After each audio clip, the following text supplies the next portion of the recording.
So much that seemed certain to us maybe a year ago, this year has been shown to be quite uncertain. Going to school, going to work, hospital appointments, our activities, clubs, hobbies, those sort of things.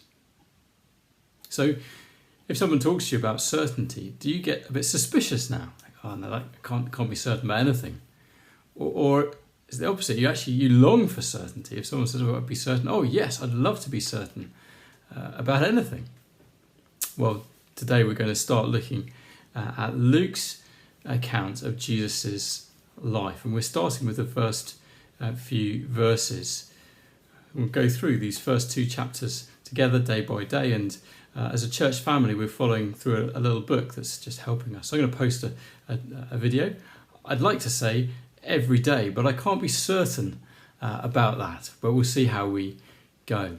Well, Luke starts by saying that he wants Theophilus, the guy he's writing to be certain. Let me just read the end of it. So that you may know the certainty of the things that you have been taught.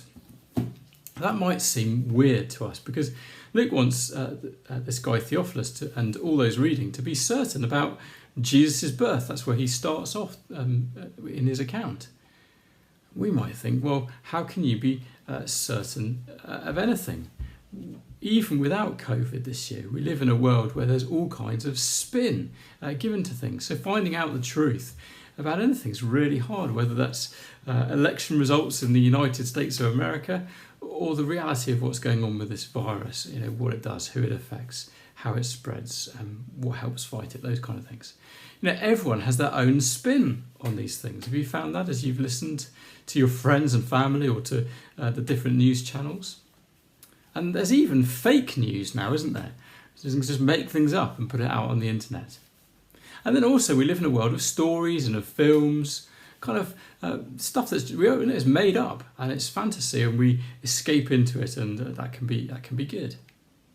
And maybe you'd put Christmas in one of those two categories. It's either fake or it's fantasy.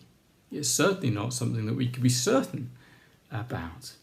But Luke tells us that there's a different F. It's not just fantasy and fake. There's actually another category, and that is first-hand witnesses, because Luke tells us that he's gone around very carefully, a bit like a historian, to find out and interview the witnesses who saw and heard all the things that went on about Jesus' life, so that we can be certain of what happened. So in an uncertain world of fakery and fantasy, Luke wants Theophilus and wants us to know what's real, what was seen firsthand about that first Christmas.